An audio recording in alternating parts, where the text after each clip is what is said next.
Welcome to the Big Fat Real Estate Checks podcast with Marco Kozlowski, where we help investors like you get the knowledge and skills you need to replace your JOB with passive cash flow for life.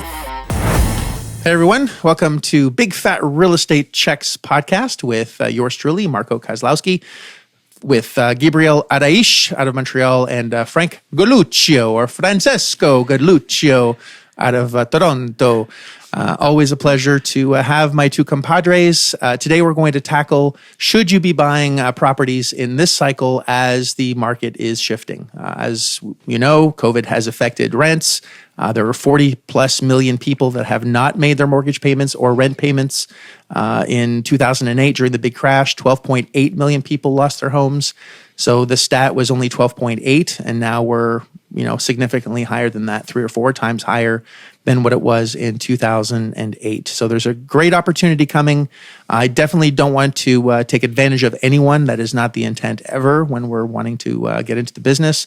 We definitely want to help people. There are going to be people that need to be helped as the market turns and as people can't make whatever mortgage payment there is, and there are going to be a ton of discounts available. And of course, if you couple discounted properties with asset-based lending, allowing you to buy anything that you want as long as there's 30% equity, you can generate a ton of cash flow.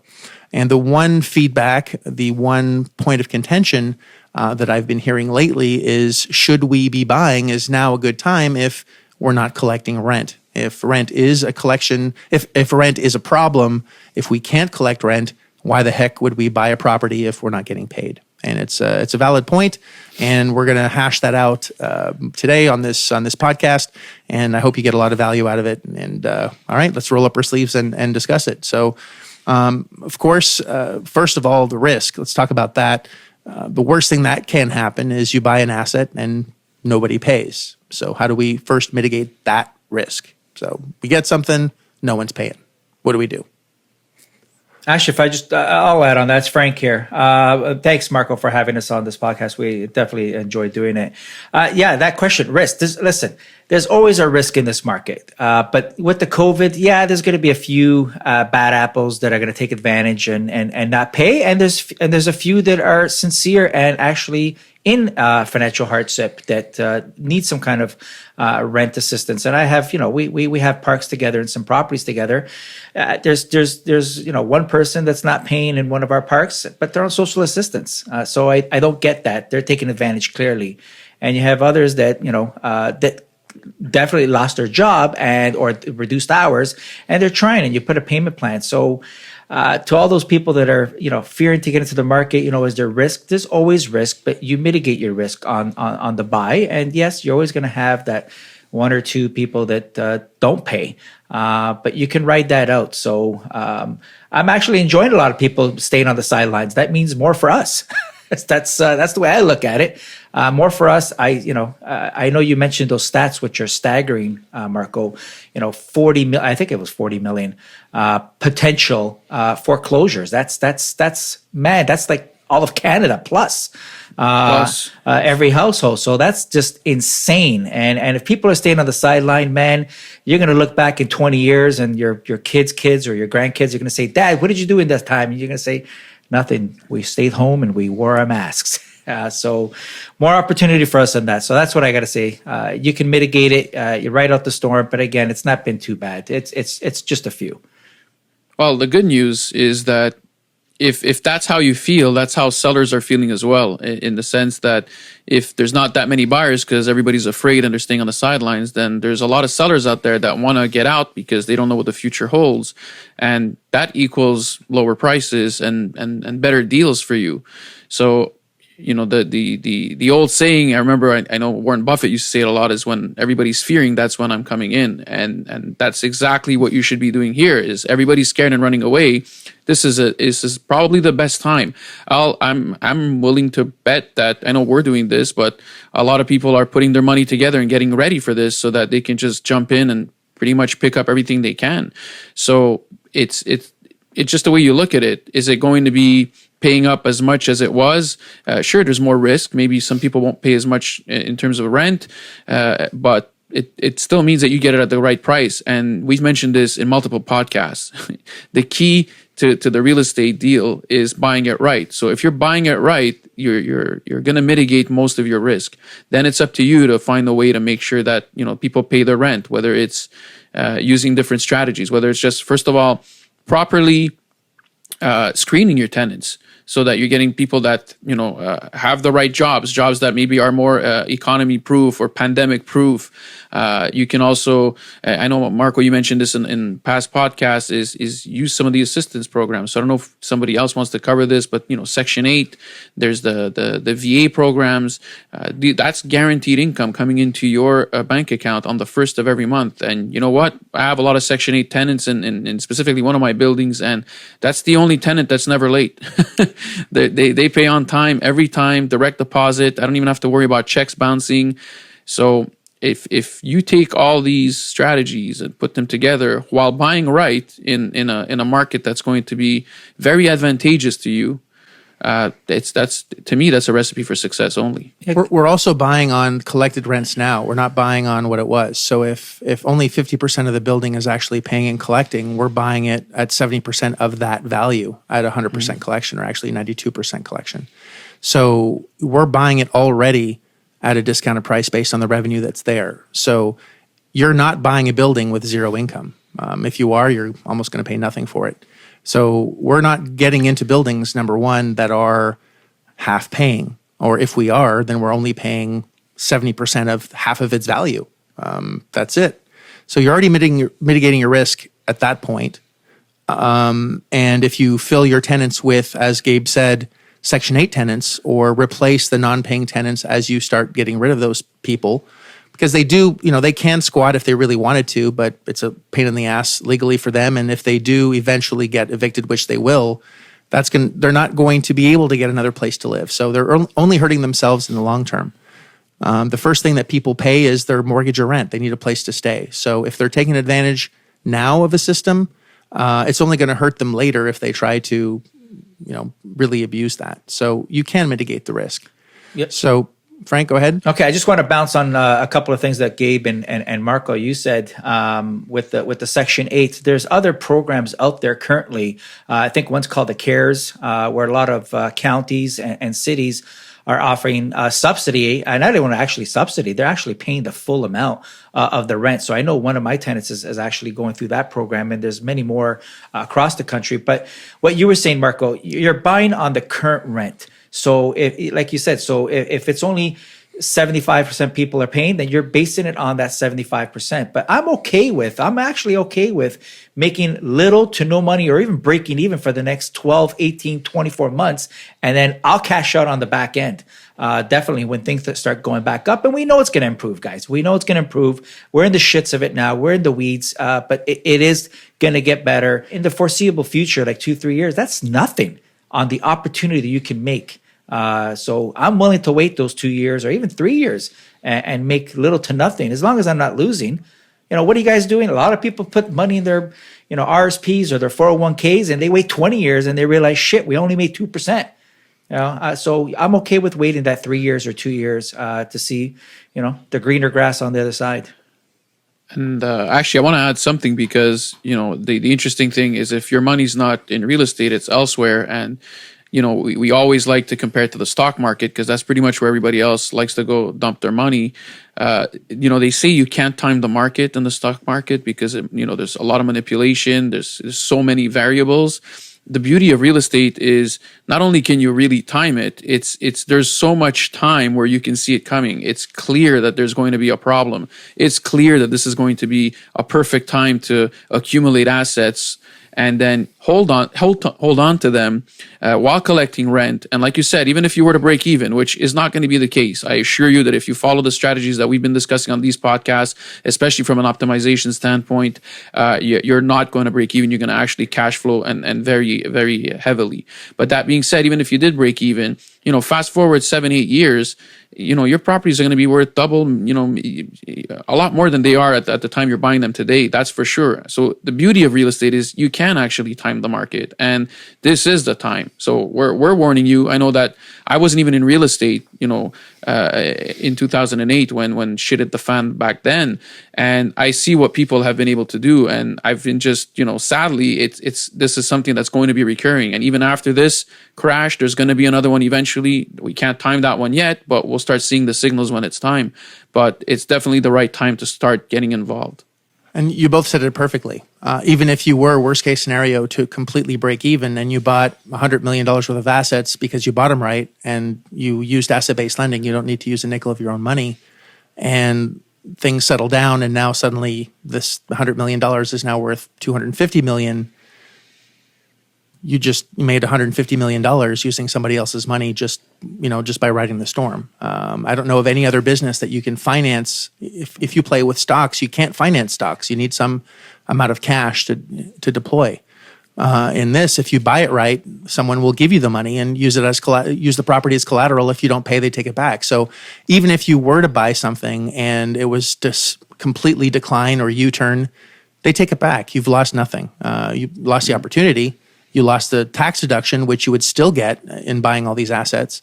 I'm using big numbers, but I can make it a lot smaller. You buy $1 million worth of property, and it just breaks even on cash flow. You're still getting a tax deduction of at least $36,000, a year less than you have to pay on your taxes. So you're actually making $36,000 more than you made before, because it's $36,000 less in tax that you have to pay, thanks to depreciation schedules. So, and your tenants are slowly paying off your mortgage as well. So there's so many benefits. And if you let fear, make the decision, hey, this is a bad time, so I'm not going to buy. Gabriel, what you said earlier is bang on the money as well. Now is going to be the best time when you have to be greedy when others are fearful, and when everyone is greedy, you have to be fearful. You have to go in the opposite direction. That's where money is made. And if you believe that no one is going to pay the rent, that doesn't make any sense. People have to live somewhere, and if you align yourself with the right organizations like Section 8 or the voucher program is what it's called now, or VA, or Frank, you have a hotel that's mostly that's a weekly hotel that's mostly government assisted programs where he gets paid directly the first of the month whether he likes it or not, or whatever days that he set up in his payment programs with his management. And it's the management that's going to be in the forefront of handling these things. And if you know what you're doing, you just hand over your management team. This is what we're looking for. This is the direction that we want to go into. And your management team goes ahead and does that. So they will screen your tenants. You don't have to do that directly. You can just make sure that they're screened because it's your property. But they do all that crap. You're not dealing with Jerry Springer tenants. They're going to pick the right ones to make sure that your asset is paying you and taking care of you for a very long time. Yeah. And so for the skeptical, I was just going to say for the skeptical, because you did touch on this briefly, Marco, but for the skeptical, let's look at the worst case scenario. So the worst case scenario is you buy something and you're not using your own credit. We remind you of this because that's not the way we buy. Say nobody does pay the rent. Then what? It's they're not going to come after you after your own assets. If you're set up properly, all they're going to do is come back and take back that property. And that's your worst case scenario. So if it doesn't hurt you, other than the fact that you're going to lose a property, which it sucks, I won't lie, but that's the worst case scenario. Your credit isn't hit. You haven't lost money. That's the worst case scenario. I don't even know how to make it simpler than that. There's only benefits. You can control the scenario of giving back the property, and you can control how you're going to optimize your property and make sure that rent is coming in and you're collecting. Again, I'm going to stress that this is the time where you're going to be able to buy properties at the lowest value. So if you bought it, if you waited and you bought this 2-3 years from now, we don't know what's going to happen 2-3 years from now. But tenants, whether they don't pay today, they might not pay in 2 years as well. Like Marco said, they have to pay for a roof. And most people, the first thing they're going to pay for is rent. Before they even put food on the table or do anything else or make any other payments, they're going to pay for the rent.